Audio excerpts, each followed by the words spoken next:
dans Love Capsule, les confidences qu'on n'avoue pas ailleurs. Aujourd'hui, dans la capsule, on accueille une invitée qu'on ne présente plus, Chloé, découverte dans Love is Blind France. Et surtout, on va explorer un thème qui concerne toutes les femmes, les 5 erreurs qu'elles font toutes au début d'une relation. Ouais, n'est-ce pas? On les connaît. Je les connais que trop. Alors, avant tout, Chloé, est-ce que tu pourrais nous donner un peu ton ressenti de l'expérience, nous rappeler un peu ce qu'on a pu voir de toi à l'écran? Alors, je vais commencer par dire que cette expérience, elle est incroyable. Enfin, on l'a tous vécue et vraiment, je pense qu'on la gardera à vie dans notre cœur et dans notre esprit. Cette expérience, je pense que, comme je disais à La Réunion, c'est vraiment une connexion aussi avec soi-même. Donc, j'ai été connectée, je pense, pour la première fois en baissant mes barrières. C'est ça que je vais dire vraiment de cette expérience qui m'a apprise, pardon, à prendre confiance en moi, en mes choix et moins hésiter, je dirais. Voilà, donc c'est ça vraiment qu'aujourd'hui, j'en ai retenu, ainsi que tous mes amis, évidemment. Cœur sur vous et vraiment, voilà, je suis trop contente. Ok, et toi tu penses que tu es vraiment tombée amoureuse avant de rencontrer la personne? Ah oui, Alexandre, je n'avais même pas besoin de le voir. Le son de sa voix me faisait vibrer et c'était pas parce que j'avais mis un corps autour de cette voix, mais c'était une âme qui m'élevait et j'avais jamais ressenti un truc pareil, de me dire que je m'en fiche en fait à quoi il va ressembler. Tout ce qu'il dit, tout ce qui émane de son être, au-delà du physique, me parlait et je me sentais, vous voyez, comme être en lévitation. Je me sentais flotter et vraiment en confiance. Donc c'est assez ahurissant comme sensation. Moi, je me rappelle tellement de fois où t'es rentrée dans le salon, parce que du coup, on était très proches, toi et moi, Oui. dans l'expérience. Je me rappelle de ces moments où tu partais dans de l'euphorie, dans des larmes, dans tellement de choses, où on a vu qu'Alex avait réussi à te procurer une émotion comme rarement tu avais vécu, je pense. Oui, vraiment. Une vraie connexion de l'âme qui m'a Vraiment, fait ouais. vibrer dans chaque branche qu'on peut découvrir à travers l'amour. Et du coup, qu'est-ce qui t'a le plus séduit, pardon, chez lui dans les capsules? Parce que du coup, bah, on est à travers un mur, donc ça peut pas être du langage corporel, ça peut pas être un physique, ça peut pas être du charme. Donc, qu'est-ce qui t'a séduit le plus vraiment à travers ce mur? Alors, est-ce que je peux répondre avec plusieurs réponses Mais ou il en évidemment, faut une seule? tu réponds tout ce que tu veux. D'accord. Avec sa moustache déjà. Sa belle moustache, que j'imaginais déjà. Je la voyais. Je voyais son sourire à travers C'est vrai. ce mur. Je le voyais sourire.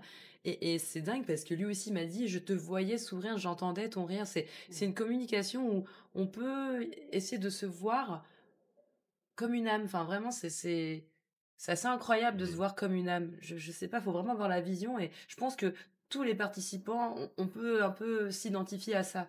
Ce qui est un peu difficile pour les autres. Ne me prenez pas pour une wow, mais vraiment, j'ai vu une âme. Euh, alors moi, je dirais sa bienveillance. Parce qu'aujourd'hui, je trouve que dans les critères, bon, normalement, c'est dans la norme, hein, mais on voit dans la société d'aujourd'hui que c'est pas toujours donné à tout le monde d'être gentil. C'est vrai. Sa gentillesse à l'état pur, voilà, une bienveillance et la bonté. Je pense qu'aujourd'hui, la bonté sincère, ça en manque. Je dirais ça. Et son ouverture d'esprit. Voilà, ce côté, si on n'est pas d'accord pour quelque chose, c'est pas grave. On peut discuter, remodeler, et vraiment, il y a pas de... Parce que des fois, quand on est dans une relation, on a peur de dire des fois ce qu'on pense, de peur de perdre l'autre. Je pense qu'on va direct dans le thème, mais c'est de se dire, ah, je suis en confiance, je peux lui dire ce que je ressens, et ça va pas le faire fuir. Parce qu'il va être ouvert, suffisamment ouvert pour dire, ok, Chloé, c'est comme ça que tu penses, bah écoute, il y a pas de problème, je t'écoute.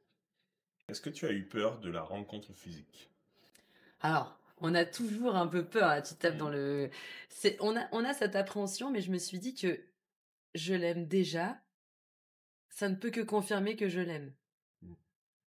Parce que son âme, pour moi, collerait parfaitement avec son physique. Après, bon, c'est sûr que j'ai eu une belle surprise. Je vais pas, je vais dire que j'avais tiré le bon lot. Voilà, le bon lot. Est-ce que tu peux nous détailler un peu le reveal? Genre, qu'est-ce que t'as ressenti? Parce qu'on l'a vécu, on sait à quel point ça peut être intense. Qu'est-ce que t'as ressenti vraiment quelques minutes avant ce reveal, quand t'es rentrée dans le sas et que... Alors, ah oui, quand je suis rentrée dans le sas, je me suis dit, ok, c'est l'instant, c'est le moment. je me revois revivre cette sensation de rentrer et d'avoir ce moment où, ok, tu vas enfin voir le visage de la personne avec qui tu parles depuis X temps. Je sais pas si on a le droit de dire le X temps. X temps, Très voilà. bien, très bien. Et vraiment, c'était une sensation de surprise imminente, mais et de sensation de me dire, bon, bah, de toute façon, je ferai pas marche arrière. C'est ça que je me suis Ouais. dit, je ferai pas marche arrière, je l'ai choisi, on s'est choisi, c'est le moment d'ouvrir les portes et de découvrir en physique euh, l'enveloppe de cette belle âme. C'est stressant. Hein. C'était très Et stressant. parce que c'est vrai qu'en plus, on le voit pas forcément à l'écran, mais ça fait des jours et des jours et Ah des oui. jours et des jours qu'on discute, qu'on se date, etc. La demande s'est pas faite au bout d'une journée, au bout de 3 dates. Je veux dire, on voit forcément pas tout à l'écran. C'est impossible de montrer les heures de date qu'on passe ensemble. Mais du coup, c'est vrai que la tension, elle est là depuis un bout de temps. Ah bah oui, la tension, elle est palpable et je rajouterais même que faut pas croire, moi je suis dans l'épisode 1 où les gens, les internautes, les téléspectateurs, gros bisous à vous, mais vraiment, on ne s'est pas, il ne s'est pas agenouillé en une journée. Ça fait 6 heures qu'on parle, ok, tu veux être ma femme? Non, c'est pas plié dans la valise, non, non. Donc vraiment, oui, c'était du stress et c'était aussi de l'impatience. Et du coup, avec le recul, est-ce que tu dirais que tes sentiments, ils étaient... Bon, moi, je connais la réponse parce que je te connais, mais est-ce que tes sentiments étaient vrais ou est-ce qu'ils étaient vraiment amplifiés par l'expérience? Alors, je dirais qu'ils étaient vrais. De toute façon, jusqu'au bout de la réunion et encore, je pourrais dire actuellement, Alex a une place vraiment dans mon cœur que personne n'a encore eu la chance d'avoir pour penser au mariage jusqu'au bout. Oui.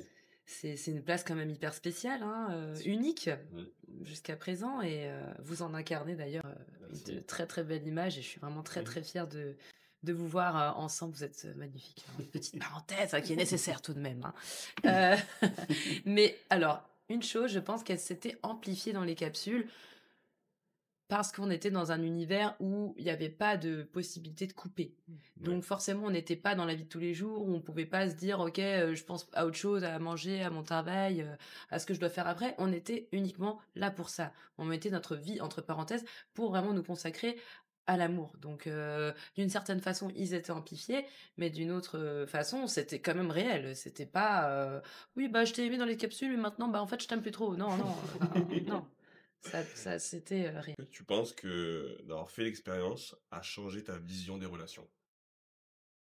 Oui, moi d'avoir fait cette expérience, ça m'a permis de me focaliser vraiment sur des questions plus profondes que on va pas tout de suite aborder. Et je pense aussi que au-delà d'expérience, c'est notre maturité aussi aujourd'hui qui nous permet d'avancer sur des points sur lesquels on cherche notre essentiel. Sur différentes thématiques que l'expérience a pu nous permettre, grâce à cette parenthèse de vie, à nous calibrer dessus. Ouais. Moi, j'aimerais revenir sur un petit épisode. Justement, on voit tout au long de la série que tu es très impliqué, que tu as envie de bien faire les choses. Je pense que tu as vécu l'expérience de la bonne manière. Tu t'es impliqué, tu étais vraiment dedans. Et par contre, on voit un Alexandre qui est un peu des fois divague, un peu des fois n'est pas sur le même rythme, peut-être pas sur le même tempo. On a eu cette impression-là. Et est-ce que tu aimerais revenir dessus? Oui, bah, bien sûr. L'amour, c'est aussi une temporalité. Je pense que c'est important, d'être sincère, mais des fois, la sincérité et l'amour, ça va pas être les seuls ingrédients dans la formule, en tout cas, selon mon humble avis et la temporalité d'Alexandre, ça a été, je pense son ralentissement quand il s'est rendu compte que la parenthèse de la vie qu'on a mis de côté s'est ouverte. Je pense que lui, il cherchait vraiment quelqu'un, son binôme. Mais peut-être qu'il n'était pas prêt, lui, dans sa temporalité, avec lui-même, sa connexion avec lui-même, pour rencontrer quelqu'un. Après, je parlerai pas en son nom, c'est que mon hypothèse et que mon ressenti de femme, hein, parce que bon, bah, je peux quand même parler un peu d'Alexandre, j'étais sa femme. Donc, ne m'en veux pas si tu regardes ça, hein, bisous. J'adore la complicité que vous avez réussi à garder après cette expérience. Et d'ailleurs, parlons de après cette expérience, il y a quelques semaines, donc on a pu voir la diffusion des épisodes. Bon, évidemment, toi, tu as une image absolument incroyable, telle la femme exceptionnelle que tu es. Mais Merci. on va revenir sur un épisode quand même où on n'arrive pas, toi et moi, à comprendre ce qui se passe autour du fait que tu es chanté dans les capsules et qui était... Alors, moi, en plus, j'ai vécu les répétitions avant, les soirées, Dans les chambres d'hôtel, on n'avait pas le droit. Salut. Oups. Mais du coup, je veux revenir là-dessus parce que pour moi, j'ai trouvé ta démarche absolument incroyable. C'était Oui. vraiment ultra touchant, ultra attentionné. Bon, parce que j'étais dans le contexte, donc j'ai tout vécu de A à Z. Merci de ton soutien, hein, C'est vrai. franchement. Bah, tout à Vraiment. fait. Et les gens n'ont pas tout le contexte de l'expérience. Oui. Ils voient juste un morceau comme ça déposé où t'arrives, tu chantes et tout, alors qu'il n'y a pas tout le contexte forcément. Moi, je trouve que c'est vraiment une espèce de don de soi. Tu te livres, tu montres un truc que tu fais depuis des années, qui te passionne, que tu chantes très bien. Oh là là, je vais vous faire un Mais- gros câlin, vous mais- me... Non, mais nous, on sait ce que c'est. On l'a vécu de l'intérieur. Donc, Merci. quand on te voit chanter, et là, à ce moment-là, il faut se livrer. On est dans un endroit qu'on ne connaît pas, on a une personne qu'on ne connaît pas, et les sentiments se mélangent. Et d'avoir fait ça, je trouve ça super. J'ai Mais pleuré. J'ai pleuré quand je t'ai vu à la diffusion. J'étais en mode, oh bébé. Merci vraiment pour ces mots, ça me touche. Merci, moi je savais déjà ce que tu en pensais. Encore merci de m'avoir soutenu pendant ces répétitions. Et le stress que c'était aussi, parce que bon, bah... Il faut le faire. Et merci Stan, parce que c'est vrai que j'avais pas encore entendu ton avis, donc ça me touche beaucoup. Ça me touche beaucoup pour ta corde sensible, vraiment, ça fait plaisir. Bah oui, Du coup, vas-y, reviens dessus sur tout ce qu'il y a eu comme commentaires, comme vidéos improbables sur TikTok, etc. Ah oui, non, mais alors là, vraiment, je pensais pas que chanter aurait été une réaction en faisant pourrais-je dire des bad buzz? En tout cas, des buzz. Mais oui, alors je pensais vraiment pas que ce moment de chant et d'authenticité, et comme tu l'as dit, Stan, très bien, c'était un moment pour moi où je me livrais. Où je livrais, non pas que par la parole, mais parce que je suis, au fond, je suis pas une chanteuse, hein. Attention, j'ai pas jamais prétendu, et là je vais vous regarder, je n'ai jamais prétendu être Alicia ou non, c'est juste que de un, c'était ma chanson préférée, ça l'est toujours, et de deux, ce que vous ne savez pas, c'est que c'était un cadeau. On avait des cadeaux à donner à nos partenaires, et quel autre cadeau pourrais-je donner à la personne avec qui j'ai envie de finir ma vie? Quelque chose qui soit vraiment profond, à qui j'ai pas donné ce cadeau. Moi, le chant, c'est une passion secrète et j'avais envie de la partager avec mon mari pour qu'il me connaisse réellement. Il ne m'a pas encore vu, il m'a entendu parler, j'avais juste envie qu'il connaisse mon côté où je chante l'amour. En fait, il y a différentes façons de se manifester. Il y a le physique, les cadeaux, la communication. Ben, moi, j'avais le chant et je pensais pas vraiment que me livrant comme ça, que j'aurais ce genre de retour. Après, à nouveau, c'est bon enfant, c'était drôle. Il y en a pour qui c'était moins drôle, vous savez qui. Et voilà, je vous fais un petit clin d'œil. Hein. À bientôt. Pierre, Logan aussi. Hein. Voilà, ça m'a fait rire. J'ai ri jaune, mais bon. Voilà, c'était oui, Ouais. inattendu. Mais d'ailleurs, en revenant là-dessus, certains ont dit que voilà, c'était une sorte, pas d'erreur, mais où tu avais été trop vite, où tu avais livré beaucoup de choses, etc. Du coup, on va pouvoir rentrer dans le thème du jour, qui est, mais justement, les erreurs les plus courantes que les femmes font au début d'une relation. Et pour on les a toutes faites. Chloé, selon toi, c'est quoi la première erreur qu'on a tous ou toutes fait au moins une fois? La numéro 1, Ouais. vraiment, je dirais trop. Moi, pour ma part, pour la catégorie féminine, je pense, parce que j'ai discuté avec beaucoup de femmes, c'est trop donné d'un coup. Eh ben, c'est magnifique, tu me fais une transition parfaite Ah, ah, ah. vers l'erreur numéro 1 qui est trop donné trop vite. À Exactement. ton avis, pourquoi, en tant que femme, souvent plus les femmes que les hommes quand même là-dessus, on a tendance à donner à 200%, voire 1000%, tout ce qu'on peut dès le début? Je vais parler en mon nom. Bien Je sûr. pense que lorsqu'on donne tout à fond, c'est qu'on a envie d'être regardé. Si on montre pas tout ce qu'on a, j'ai l'impression que il manque quelque chose. Regarde, chérie, ce que je peux t'apporter. Parce qu'il y avait une peur aussi, je pense, moi, d'être rejetée ou d'être incomprise.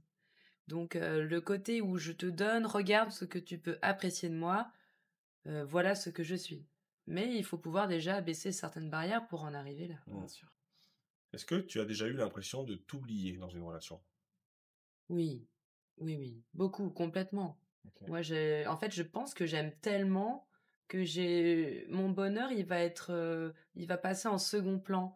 Et c'est très bête parce que quand j'aime, j'apprécie vraiment que mon partenaire aime. Mm. Et donc, en fait, s'il aime plus que moi j'aime, bah c'est ok parce qu'il aime. C'est un peu bizarre comme façon de penser, mais je pense qu'inconsciemment, là, je suis en train de décortiquer cérébralement ce qui peut se passer, mais je crois que c'est ça. Comment tu caractériserais ça, justement? T'as un exemple, t'as quelque chose qui te vient en tête là, sur une relation précédente. Comment ça s'est vu, ressenti? Que je donne trop? Ouais, que tu t'es oublié, en fait. Est-ce que tu as un exemple à nous donner? Oh, il y en a plein. Oui, il y en a beaucoup. Je suis justement en train de réfléchir à lequel il faut que je donne, lequel il faut pas que je donne. Qu'est-ce que je pourrais dire? Attends, donc c'était la question. En gros, ma question c'était, est-ce que tu penses que tu t'es déjà oublié dans une relation? Tu m'as dit oui, beaucoup de fois. Est-ce que tu as un élément, un exemple à nous donner pour aider peut-être les jeunes femmes qui nous regardent? Je pense que Alex, j'ai voulu le mettre en situation confortable. Je sentais que après les capsules où il a été à fond, d'ailleurs beaucoup de gens ont dit qu'il a fait une sorte de pas une remontada mais une descentada, je sais pas comment on pourrait dire ça, C'est bien. mais on reculait un peu dans le temps. Je l'ai senti un peu plus fragile. Et donc, pour compenser, entre guillemets, cette fragilité sur base desquelles il est sorti des capsules, on était solide. Et au retour de la vie réelle, même ça a basculé au Maroc. Hein, tout le monde a vu cette scène au niveau du poteau, c'était terrible. Moi, je me suis contenue. Hein. Mais j'avais envie de le renforcer. De le renforcer finalement en moi, en acceptant de recevoir moins que ce que je donnais et de dire, ok, c'est pas grave si aujourd'hui tu ne m'aimes pas comme je t'aime, je patienterai. Donc je me suis mis en second plan sur mes envies et sur ce que j'attendais de ma relation avec Alex. Ce qui est fantastique, c'est que vous avez une telle bienveillance entre vous deux. Alex, on l'adore, hein, on t'adore. Enfin, je trouve que la façon dont ça s'est terminé, que la situation, comment elle a évolué, prouve que vous avez une intelligence émotionnelle tous les deux qui est au-dessus de la moyenne. Et c'est beau à voir, je trouve. Voilà, donc voilà, je voulais juste te le dire. Oh, merci, mais vous êtes trop mignons, vraiment, vous êtes trop choux. Vous jouez ensemble, là, ça m'émeut. Merci beaucoup. Mais oui, je pense même avant de venir ici, j'ai passé 30 minutes au téléphone avec Alex. On se téléphone encore pour savoir un peu comment ça va, comment on prend les choses. Voilà.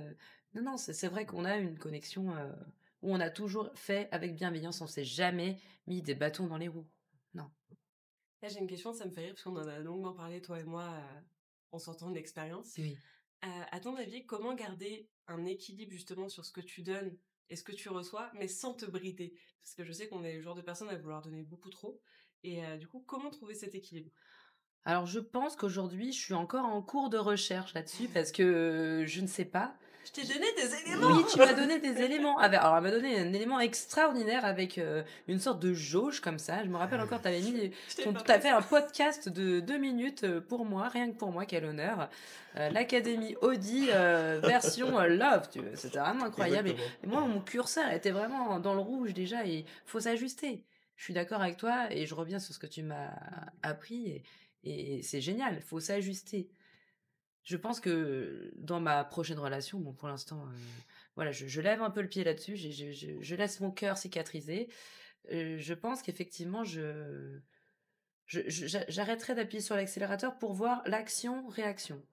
Je pense que c'est... bien ça aussi, l'accélérateur. J'aime bien ça. Ouais, l'accélérateur, parce que moi, comme on dit, je suis pas un diesel, je prends pas du temps. Moi, je suis essence pure. J'y vais comme ça. Il y a pas besoin de chauffer le moteur. Il est chaud, pardon.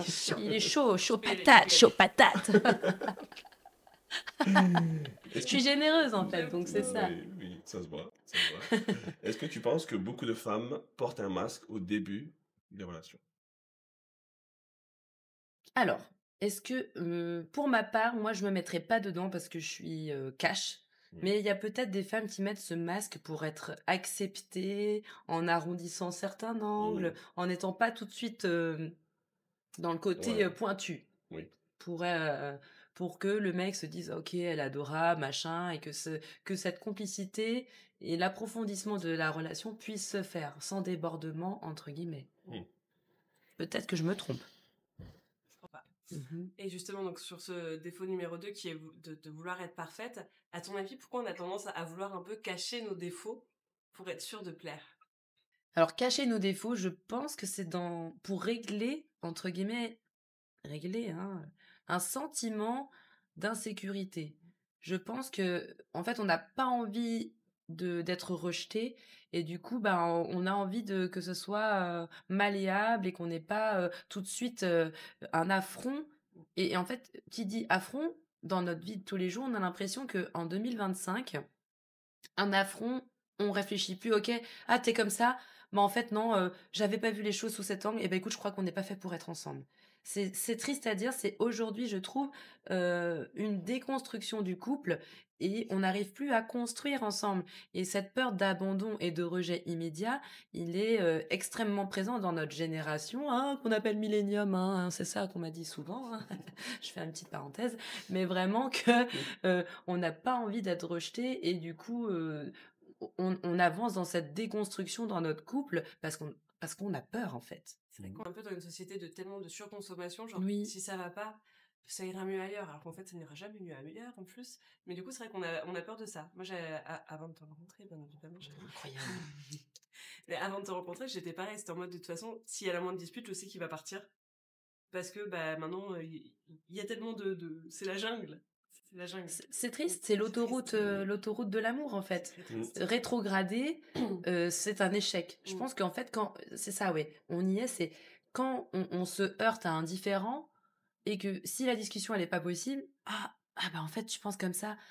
Ah ouais, non, en fait, est-ce que du coup, dans sa tête, lui ou elle pense comme ça, donc moi, je me vois pas m'accommoder à son point de vue. Donc en fait, est-ce que cette personne finalement va un jour être en accord avec moi? Et ce côté où justement je disais que je fonçais, et ben au moment de rétrograder la vitesse inférieure, et ben ça fait peur. On a l'impression que c'est tout de suite un échec, mais en fait pour moi c'est une vision. Même moi encore aujourd'hui je fais encore cette erreur. Je me dis ah mince, j'aurais pas dû dire ça. Ah il va moins m'aimer, il va moins m'aimer. Mais non en fait, si t'as trouvé le bon mec, il va t'aimer pour ce que tu es. Et c'est ça que j'aimais aussi chez Alex, c'est que c'était ok de parler de tout. Bon, mis à part de lui secouer un peu les plumes pour lui dire bon, qu'est-ce que tu veux, où est-ce qu'on va?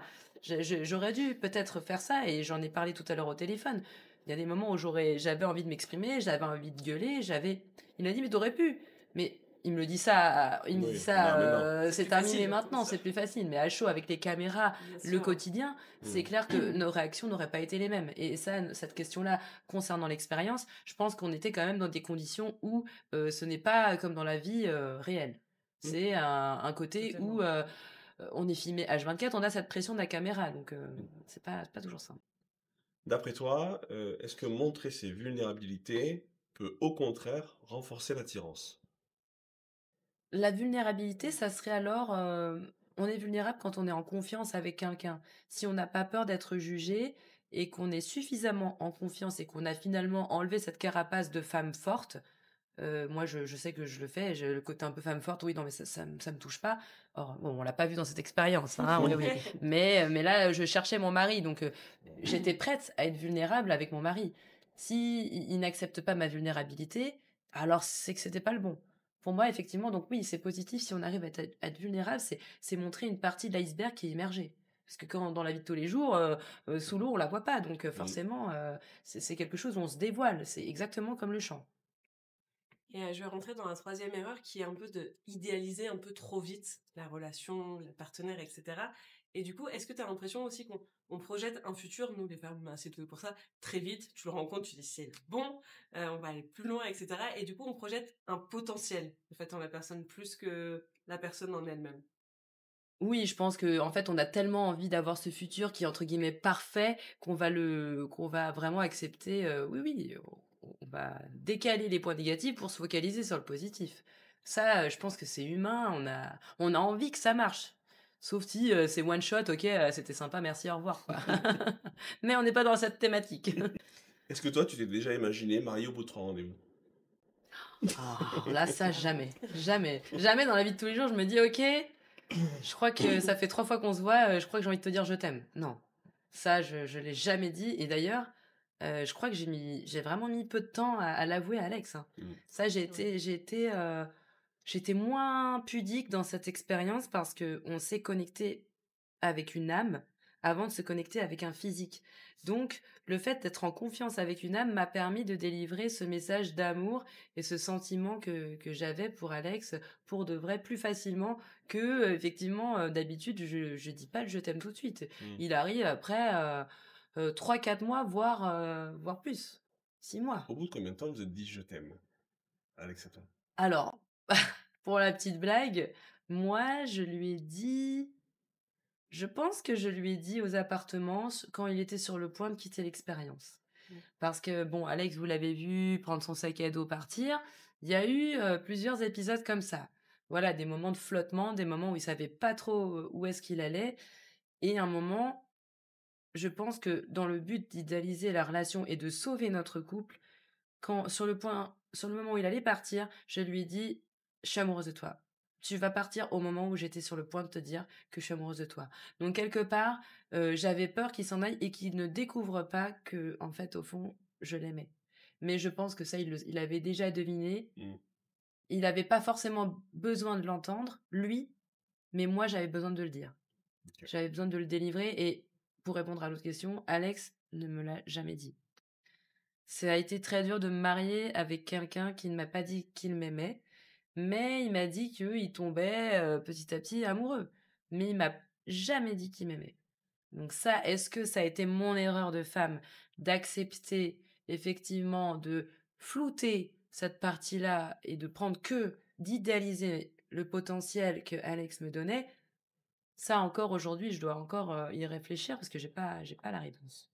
Je pense pas que c'est une erreur, puisque enfin, tout va tellement vite dans l'expérience, c'est aussi normal de pas s'être dit encore je t'aime en si peu de temps, même si certes on va à un mariage, etc. Je suis pas sûre qu'on se le serait dit avant le mariage non plus. Nous, ça a mis beaucoup de temps avant qu'on se le dise aussi. Mm. Et je pense pas que ce soit une erreur. T'as voulu aller au bout de l'expérience, t'as voulu tenter le truc au maximum parce que t'étais amoureuse et t'as bien fait de prendre ces décisions avec ton cœur et pas avec le est-ce que je dois penser ci, est-ce que je dois penser ça. Je pense que t'as eu totalement raison. Merci, ça me rassure parce que il y en a qui commentent sur les réseaux, qui disent non mais en fait le mec l'aime pas du tout. C'est parce qu'aussi, et ça j'ouvre une parenthèse, c'est qu'il y a plein de moments de tendresse, de connexion qui ont été manqués. Donc forcément on va se baser sur une relation où il a mis un genou à terre en 30 minutes et des hésitations sur tout le long du reste des épisodes. Mais ça ne se résumait pas qu'à ça. Beaucoup de choses qu'on n'a pas vues malheureusement. Oui, malheureusement.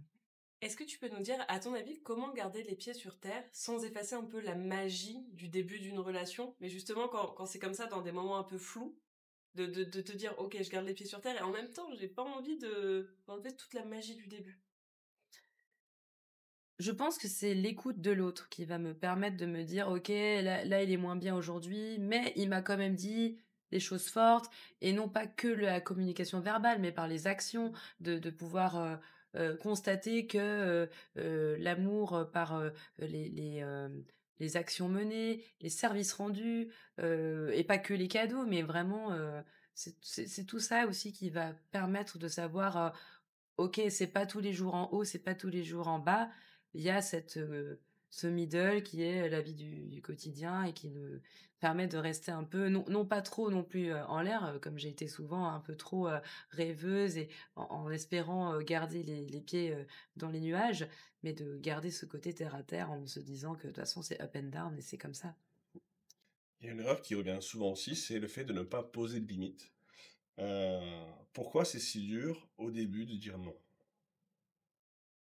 Pourquoi c'est si dur de dire non? Au départ, ouais, de dire non, en fait, on a peur de pas être accepté comme on est.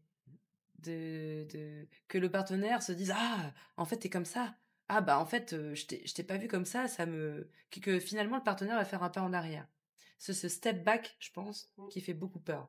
Qui se dit: «Ah non, mais tu aime-moi, je t'aime comme ça, mais ne m'aime pas comme ça, en fait. Aime-moi pareil, voire Pareil. plus». C'est ce côté un peu de: «Ah non, il était là, il est là. C'est un échec. Qu'est-ce que j'ai fait? C'est une erreur».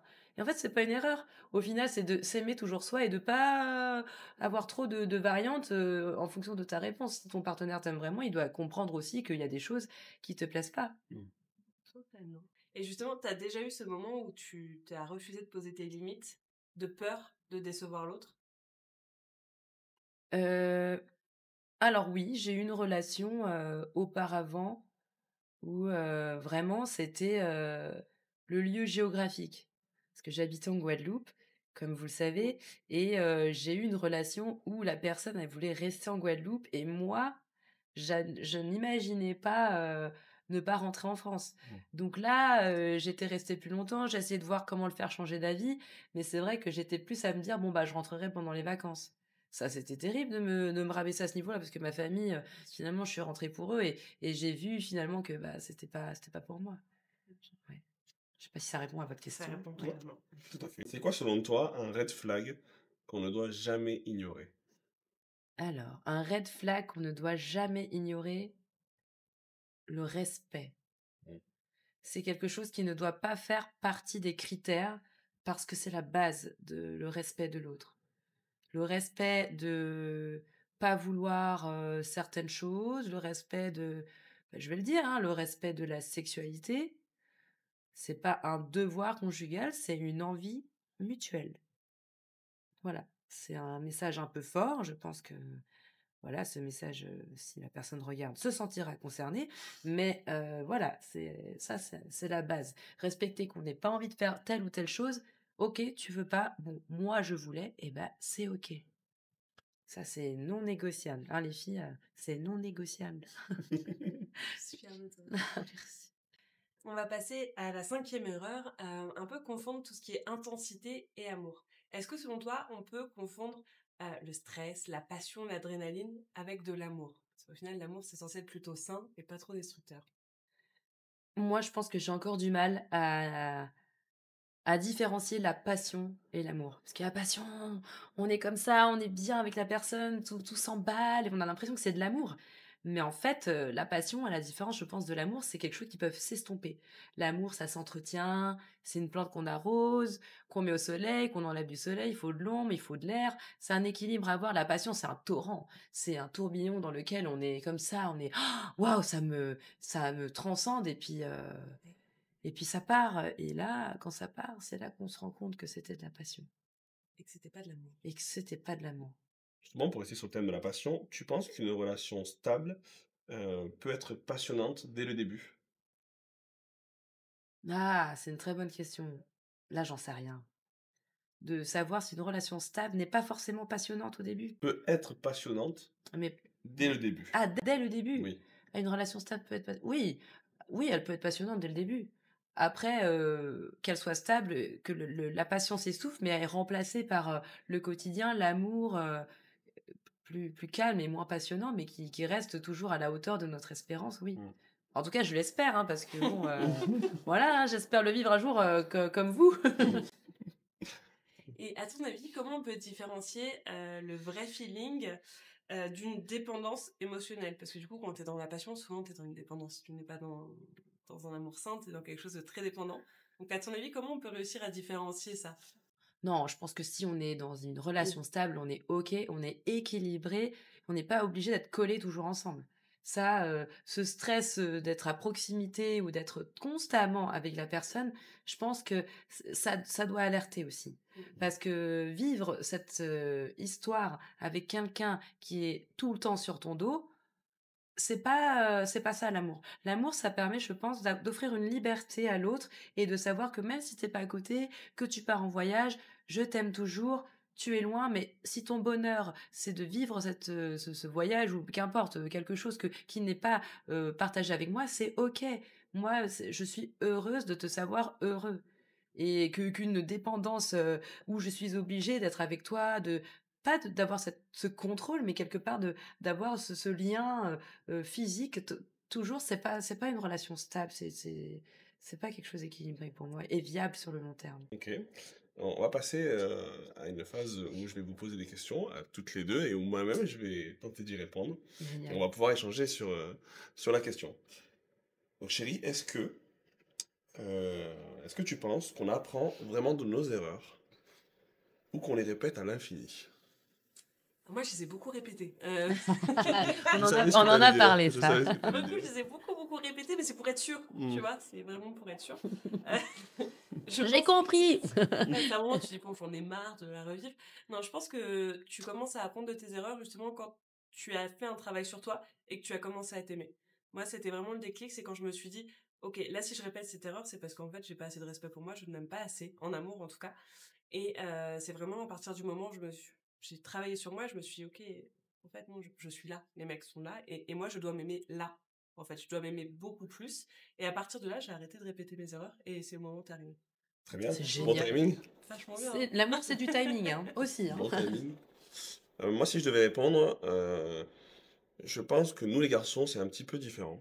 Au début, on est plus dans le ressenti, dans le on va y aller, on va un esprit de compétition, etc. Et on fait pas attention aux red flags.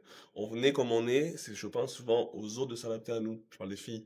On fait notre petit truc, etc. Et quand on est jeune, on passe par là. Je pense on passe par là. Par contre, au moment où on passe, on a une transition entre jeune homme et homme, c'est là que la bascule se fait. Je pense que c'est à ce moment-là, mais c'est plus une question de maturité chez le garçon. Une fois qu'on devient homme, plus vieux, etc., plus réfléchi, on s'aperçoit que ce qu'on a construit avec quelqu'un, ah, c'est quand même pas mal. On va faire plus attention aux conneries qu'on pourrait faire si jamais, voilà. Donc vraiment, moi je pense que c'est une transition, mais plus c'est une question de maturité chez les garçons. Et pas un souhait de comprendre ce qui s'est passé dans le passé pour ne pas répéter les erreurs. Oui. D'accord, c'est hyper intéressant le point de vue d'un homme aussi, parce Ouais. que c'est vrai que nous les femmes, on voit ça comme toi. Moi, je te rejoins, c'est plutôt par expérience. Par expérience, c'est l'apprentissage, en fait, c'est un cumul d'essais et d'erreurs avant d'atteindre finalement ce côté où tu reproduis plus ce que tu as fait auparavant. Et je rejoins ton point de vue, Anaïs. C'est vrai que à trop donner ou à s'ignorer, pas assez s'écouter, se mettre de côté pour que l'autre puisse être heureux, moi, c'est mon défaut. Mais c'est vrai qu'aujourd'hui, le self-love, c'est hyper important. C'est de se dire, ouais, je dois m'aimer et je dois pas m'oublier de m'aimer en aimant l'autre. Tu vois ce que tu veux dire, ça complète ce que je disais. Toi, tu dis, je dois penser à moi, à m'aimer, etc. Et le garçon va se dire, je vais faire. Et c'est comme ça. Et donc, c'est pour ça que ça s'imbrique un peu comme ça. Parce que on n'a pas du tout la même façon de penser sur ce genre de choses, je Tout à pense. fait, ouais. Mais ouais, chez les garçons, c'est une question de maturité, je pense. Après, quand tu prends quelques claques et que, bon, voilà, peut-être qu'il y a on essaie de s'apprécier nous-mêmes, de s'aimer, etc. Mais ouais, pour moi, c'est vraiment la maturité. Question de maturité. Ouais. J'allais faire une blague Vas-y. à nos chers auditeurs. Quel âge est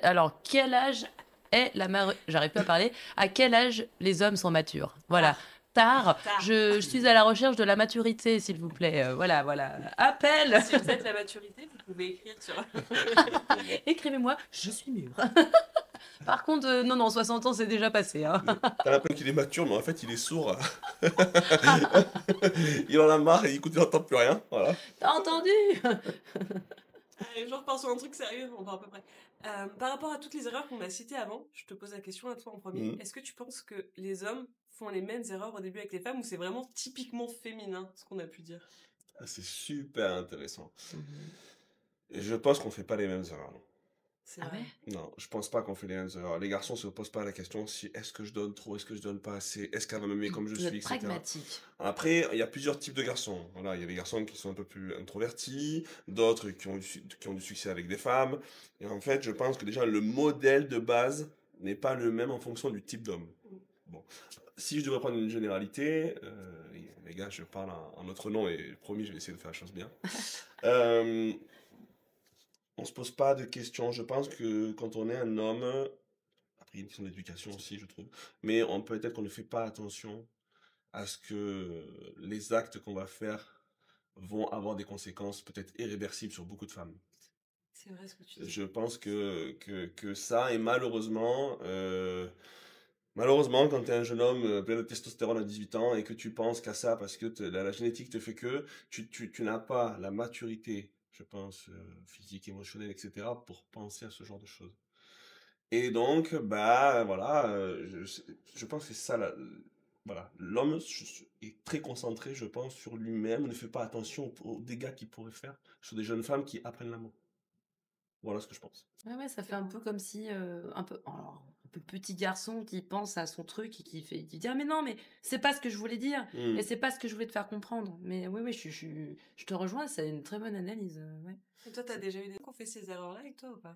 Ce qu'on a dit juste avant. Ouais, qui pensaient qu'à leur petite personne et ouais, j'en ai eu, hein, sans raison en plus, hein. à penser à son développement de soi, parce que sous prétexte que moi j'ai déjà un métier, parce que machin, aide-moi, enfin c'est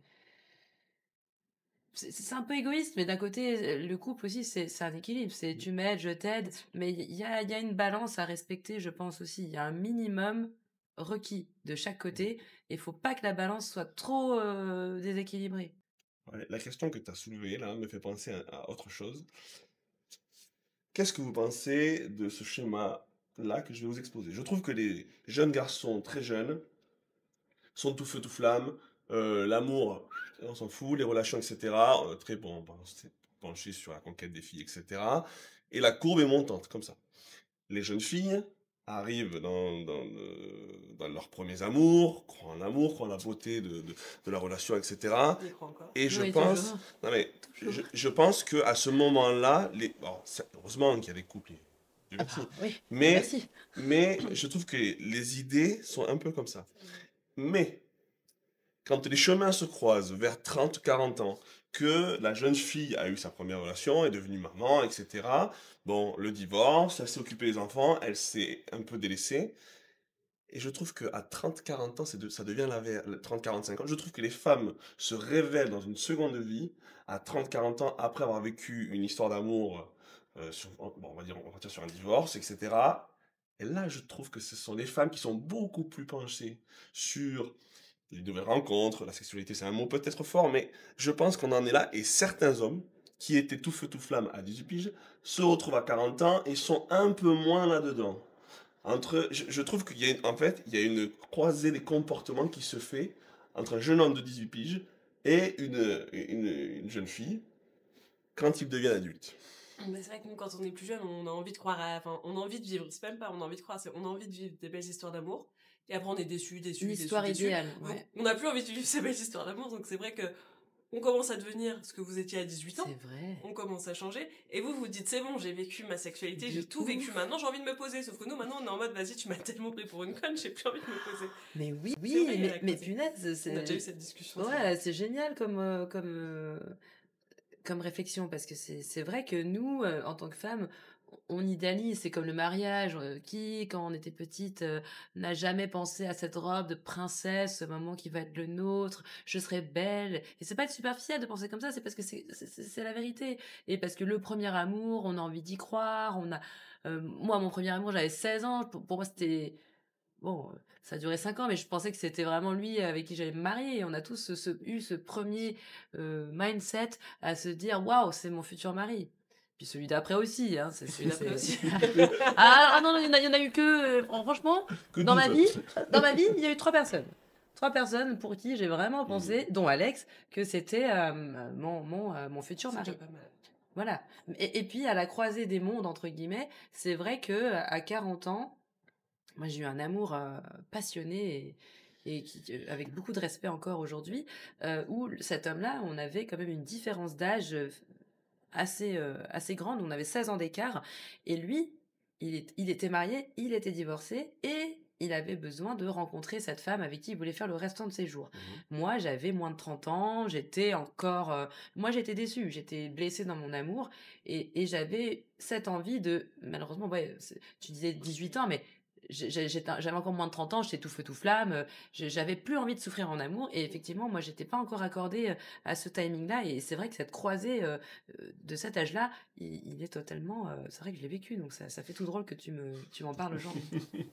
Ok, bah tant mieux d'avoir soulevé cette question-là. D'après toi, Chloé, quelle est l'erreur que tu as répétée le plus souvent au début d'une relation? Euh, Alors moi, mon erreur, c'est de trop donner. Vraiment, moi, je suis généreuse. Quand j'aime, j'aime. J'ai envie que la personne, et même pas forcément que mon partenaire, mais mes amis, j'ai envie de les Je mettre confirme. confortables. Merci, Mana. Mhm. J'ai envie qu'ils soient heureux et que, par exemple, si j'avais envie de faire quelque chose et que l'autre personne aime moins, ah bah c'est pas grave. Moi, je suis balance, je m'adapte, pas de problème. Je suis un caméléon, mais du coup, je m'adapte tellement que des fois, ben, je suis programmée pour m'adapter. Mhm.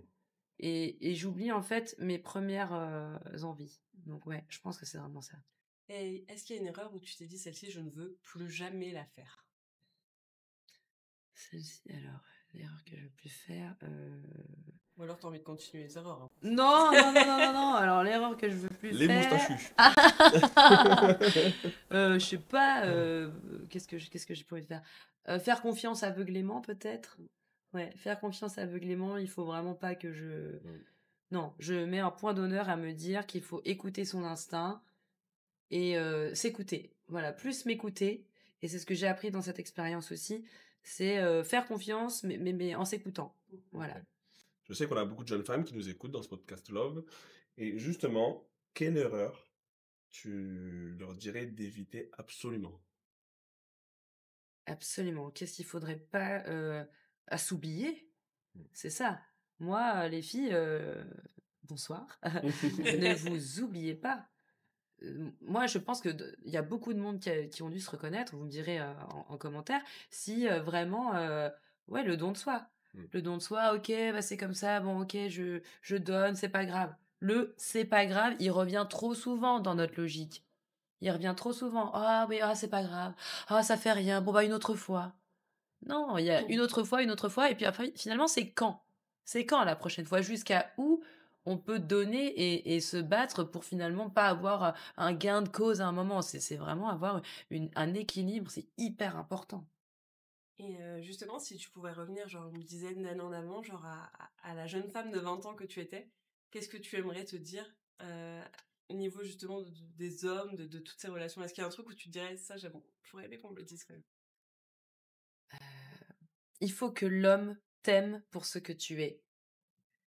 Pas pour ce que tu parais, mais pour ce que tu es. N'aie pas peur de dire ce que tu penses, parce que comme ça te fera gagner du temps. Parce que tu auras attendu, ok, non, mais je vais pas lui dire tout de suite parce que sinon il va partir. Mais non, chérie, il va pas partir si c'est le bon. Et puis s'il part, c'est que c'était pas lui. Tu peux pas te dévoiler à quelqu'un. Ouais, je te dis tu, alors vous êtes très nombreuses, mais je vais te dire tu, c'est plus transcendant. Mais tu peux pas te livrer à quelqu'un et espérer qu'il va t'aimer si tu ne montres pas tout ce que tu as et aussi les points essentiels. Si tu as peur de te livrer parce que oui, bah, je vais pas lui dire ça dès le premier rendez-vous, c'est ok. Tu as le droit de prendre ton propre timing, mais n'oublie pas les points essentiels. Il y a des points sur lesquels c'est non négociable et tu aurais voulu le savoir avant. Et finalement, t'arrives, tu avances parce que voilà, c'est beau, je me suis accommodée, voilà, c'est ok. Ah mince, ah, il y a ce truc-là, ah, j'ai pas vu venir. Ah bah oui, tu l'aurais vu venir si t'avais posé la bonne question avant. Merci beaucoup, Chloé, Ah bah, merci à vous, vous êtes des cœurs. pour cette interview. On a passé un super moment. Je pense qu'il y a Toujours avec beaucoup de vous. jeunes femmes qui vont se délecter de tous tes conseils.